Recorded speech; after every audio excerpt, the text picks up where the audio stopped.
साथियों, 2025 की पहली कैबिनेट माननीय प्रधानमंत्री जी ने किसानों को समर्पित की है। इस पहली कैबिनेट मीटिंग में माननीय प्रधानमंत्री जी ने किसानों से संबंधित बहुत डिस्कशंस किए, कई तरह के एस्पेक्ट्स सामने आए और जो फैसले आज लिए गए वो सारे के सारे किसानों के वेलफेयर से संबंधित है और ये एक सीरीज ऑफ डिसीजंस है, उसके कल्मिनेशन में है। आज सबसे बड़ा एक फैसला लिया गया कि प्रधानमंत्री फसल बीमा योजना,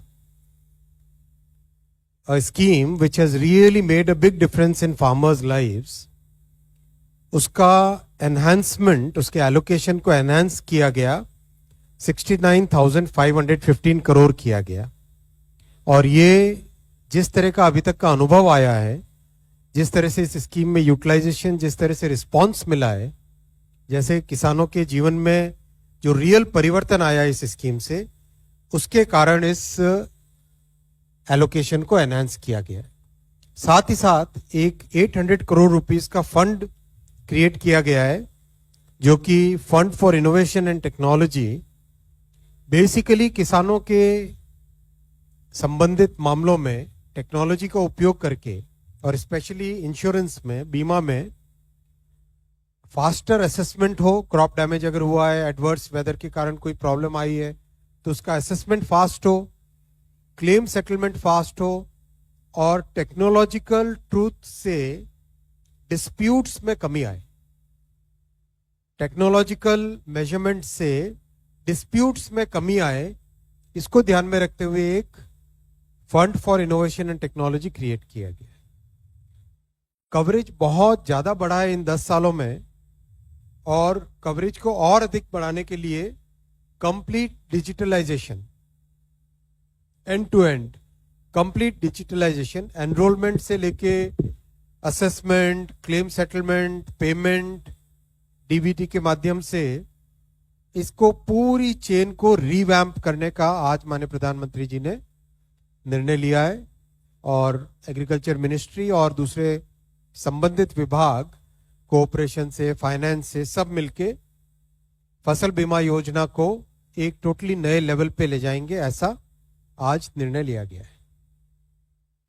अगर इस फसल बीमा योजना का हम एक समरी देखें तो बहुत ही सिग्निफिकेंट चेंज आया है किसानों के जीवन में।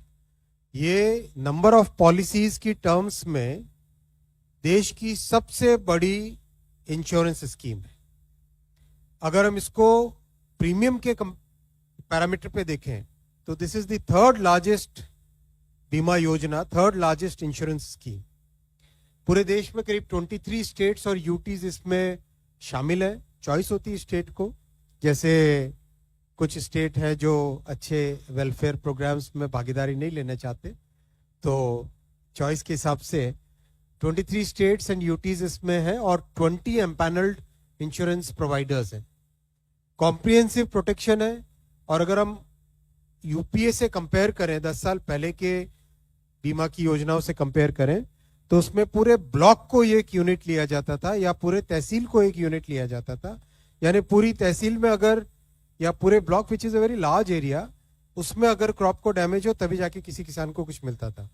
यानी प्रैक्टिकली बहुत ही वो स्कीम थी जो कि फार्मर्स के वेलफेयर से रिलेटेड नहीं थी।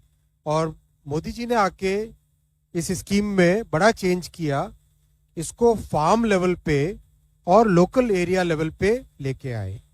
इससे अगर एक लिमिटेड डैमेज होता है तो भी किसानों को इसका बेनिफिट मिल जाता है। नेचुरल कैलामिटीज के अलावा जो एडवर्स क्लाइमेटिक कंडीशंस है, कई बार ऐसा होता है कि जब फसल बोई होती है उस समय में गर्मी या सर्दी ज्यादा हो जाए तो उसकी पैदावार कम हो जाती है, तो एडवर्स क्लाइमेट कंडीशंस में भी इसका कवरेज है। फंडिंग पैटर्न नॉर्थ ईस्ट और हिमालयन स्टेट्स के लिए 90-10 है और बाकी सब स्टेट्स के लिए 50-50 है। प्रीमियम प्री डिफाइंड है जिससे कि कोई डिस्प्यूट नहीं हो और रिमोट सेंसिंग और डिजिटल टेक्नोलॉजीज का बहुत इसमें यूज है। करीब 4 करोड़ किसानों को इस स्कीम में बेनिफिट मिल रहा है और करीब 39% of the gross crop area in the country इसके कवरेज में आती है। सबसे बड़ी बात है कि मैक्सिमम बेनिफिट मिल रहा है छोटे और मार्जिनल फार्मर्स को। और कई लोग जो समाज में एक अलग तरह का नैरेटिव बिल्ड करने की कोशिश करते हैं, वो लोग भी जान लें कि इस स्कीम का 57% बेनिफिट मिलता है ओबीसी, एससी और एसटी को, फार्मर्स को और छोटे फार्मर्स को। तो बहुत ही एक अच्छी स्कीम है।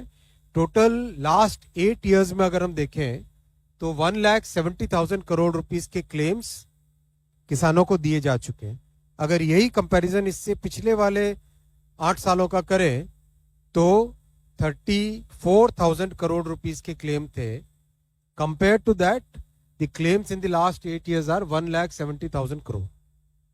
सो दिस क्लियरली शोज कि कैसे किसानों को इस स्कीम का एक डायरेक्ट अच्छा बेनिफिट मिल रहा है।